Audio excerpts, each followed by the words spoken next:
दोस्तों नमस्कार। आज मैं भारत के सामाजिक ढांचे पर थोड़ी सी बात करना चाहता हूँ। सिर्फ 2 या 3 मिनट के 4 मिनट के वीडियो हैं ये। इनको आप ध्यान से सुने और पूरे सुने, क्योंकि ज्ञानवर्धक वीडियो हो तो मनोरंजक भी हो जाता है। भारत में जाति व्यवस्था आज से 20,000 साल पहले से या 30,000 साल पहले से, जब महाराज मनु ने जाति व्यवस्था दी तो उसमें कोई दोष नहीं था।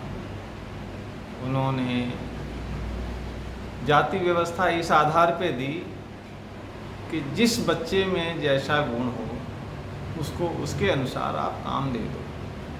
मान लीजिए कोई बच्चा आपका बहादुर है, हिंसक है, तो उसको सैनिक बन जाना चाहिए। मान लीजिए आपका बेटा कोई पढ़ने में होशियार है, तो उसको ब्राह्मण बन जाना चाहिए, शिक्षक बन जाना चाहिए। मनु के समय में और उसके बाद हजारों साल तक, लाखों साल तक ब्राह्मण का काम शिक्षा देना था। अब कोई ये कहे कि ब्राह्मण ही विद्वान होते हैं तो ये ठीक नहीं। उसका काम था शिक्षा देना।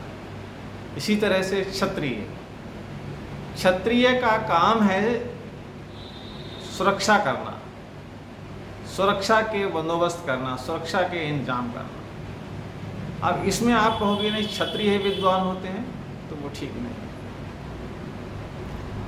इसी तरह से खेती किसानी करने वाला मेहनती आदमी होता है, पर वो पढ़ना लिखना नहीं जानता, बहादुर भी नहीं होता, तो उसको खेती किसानी का काम नहीं किया।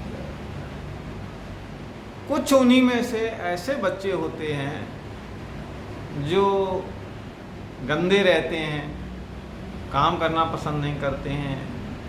इस तरह के चरित्र वाले लोग जो है वो साफ सफाई के कामों में लगा दिए गए।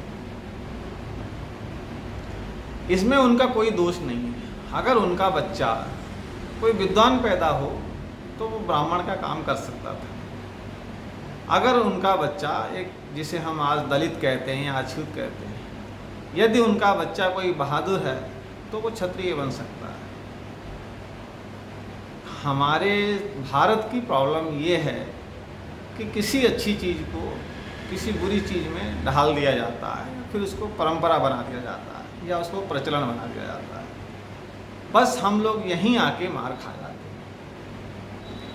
जब व्यापार में एक बच्चा होशियार है, उसकी कैलकुलेशन अच्छी है, उसका व्यवहार अच्छा है, तो आपने उसको व्यापारी बना दिया। व्यापारी के किसी बच्चे में बहादुरी है, थोड़ा सा हिंसक है, थोड़ा सा फुर्तीला है, तो आपने उसको क्षत्रिय बना दिया। मनु ने ये दिया था। मनु ने ये व्यवस्था नहीं दी थी जो आज है। इसी व्यवस्था को श्री कृष्ण जी भगवत गीता में पुनः स्थापित करते हैं और वो कहते हैं गुणों के अनुसार कर्म स्थापित किए जाते हैं, गुणों के अनुसार जातियां होती हैं। कर्म स्थापित करना मतलब कर्म को जातियों में बांट दिया गया है। तो एक पिता के 10 बच्चे हैं, 2 बच्चे हैं, 4 बच्चे हैं, जिसमें पढ़ने लिखने का गुण है वो ब्राह्मण वाला काम कर सकता है। और ब्राह्मण जाति मुख्यतः भिक्षावृत्ति पर आधारित थी, शिक्षा देती थी, त्याग की मूर्ति मानी जाती थी, और वो आज भी सम्मान से देखी जाती है। तब भी इसीलिए सम्मान से देखी जाती थी। क्षत्रिय का काम ही था सुरक्षा करना, सेनाओं में भर्ती होना। तो जो सेना में भर्ती हो गया वो क्षत्रिय कहलाता था। जैसे सरदार हमारे यहाँ सिख बने, प्रत्येक हिंदू परिवार से गुरु गोविंद सिंह ने अपना पहला बच्चा अपनी सेना में भर्ती करने के लिए मांगा।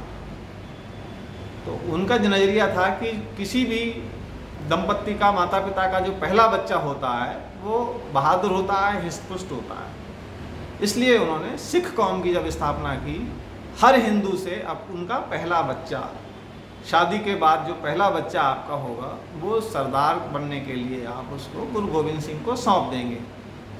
उस बच्चे की शिक्षा है, उसकी ट्रेनिंग है, लालन पालन है, वो गुरु गोविंद सिंह करते थे। ऐसा नहीं कि पैदा होते ही जब उसका बचपना बीत जाता था, उसकी शिक्षा हो जाती तब उसको वो लेते थे।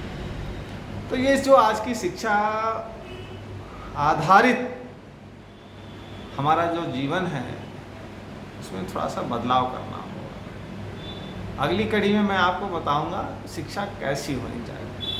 नमस्कार।